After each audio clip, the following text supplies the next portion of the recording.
Just run the Ethernet cables next to the high-voltage electrical cables. A little while ago I was walking next to a manufacturing line when I saw something off. An employee was running long unshielded Ethernet cables in an undersurface cable trench that had 480 volts 3-phase power cables. Lift the metal plates to access them. We had elevated cable trays specifically for data cables. So I found it strange that they were about to subject the Ethernet cables to unimaginable levels of electromagnetic interference. An article about crosstalk of how signals from one cable bleed over to another. https en.wikipedia.org/wiki/crosstalk. And there are plenty of articles and Reddit threads advising against having Ethernet cables running parallel to 120 volts power cables except for very short runs. I asked who his supervisor was and then went off to talk to the guy. Just following the network overhaul plan, was the answer that I got. As they continued installing more of those cables in the power cable trenches, including 240 volts ones, I eventually found an IT engineer who was involved with the project. They said that the project lead noticed that they could reduce the quantity of required Ethernet cable spools if they used the shorter undersurface trenches instead of the data cable trays. Apparently the rest of the IT staff was fed up with that person from months of working with them. So after getting the project lead's idea in writing, they didn't try very hard with pushing back on that idea. Eventually I saw them remove the Ethernet cables from those power cable trenches. The fallout I heard was the project lead is probably not going to be allowed to be in charge of future projects for a while. And there was an overhaul of how the IT department verifies cable installations. The project lead noticed that they could reduce the quantity of required Ethernet cable spools if they used the shorter undersurface trenches instead of the data cable trays. Ethernet cable is cheap, especially when compared with all the other costs in any significant IT project. About 60 years ago, one of the commuter railways into NYC installed a supervisory control system that used the IBM 3270 communications protocols. 101.5 BU. State-of-the-art. 101.5 BU is the rate that a Selectric typewriter uses. Then a few years later they upgraded the traction power for the engines from 25 Hz to 100 Hz. For some reason, the control system communications didn't work anymore. The comm lines used a protocol based on 101.5 Hz which got swamped by the new 100 Hz power lines running parallel to them. Always need separate pathways for power and data. It's not optional. Well, I guess fiber, but still.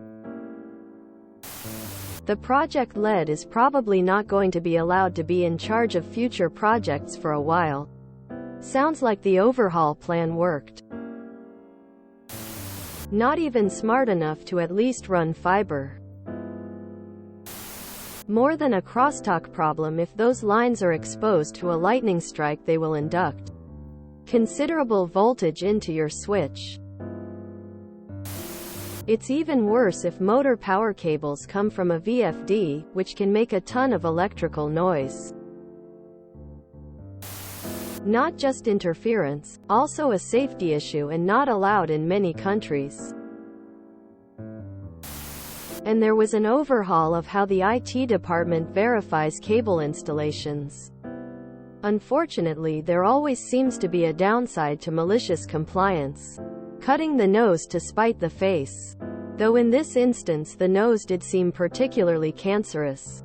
If I had a nickel for every extra step I had to do during regulatory maintenance or during an install due to someone else's ignorance, I'd probably have made enough money to not have quit. This is why companies hire licensed low-voltage companies. They get the cable run correctly, comply with code, and have the benefit of a warranty and cable and termination certification in their contract. While it may seem more expensive, it really isn't. Worked at a company doing electronics repair of communication boards. Client company ran the comm lines. 232 rupees. Not Ethernet. In the power conduits. No crosstalk. But then that water pipe burst and flooded the conduits. First two parts on that board after the comm connection were a pair of resistors that invariably smoked. This was my first week in that job. I got a lot of practice replacing resistors. Out of curiosity, how far away does the data need to be from 240 VAC in a direct burial situation? You just described the entire government.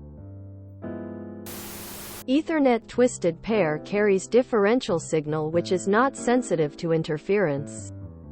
The only problem with power cables would be if wrong ground connections create ground loops, which must be avoided. This would only create common mode interference, which would not affect Ethernet signaling.